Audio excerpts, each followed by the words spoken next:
Fa temps prop d'un vilatge hi vivia un terrible drac que tenia molta gana, no acabava mai la fam. La gent del poble esporuguida li donaven per menjar. Tots els animals i bèsties fins que ja no en quedà cap.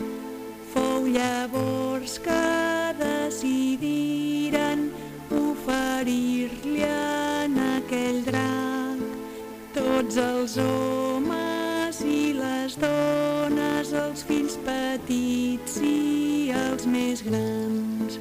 Quina sort, quina desgràcia, la princesa va tocar.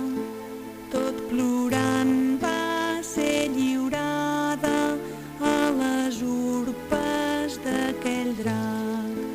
Tots els valents cavallers, cruspits o socarrimats, quan traient foc per la boca el drac se'ls havia menjat. I Sant Jordi el cavaller damunt del seu cavall blanc, i Sant Jordi el cavaller mata aquell ferotge drac. I Sant Jordi el cavaller, escut i espasa a les mans, i Sant Jordi el cavaller mata aquell ferotge drac.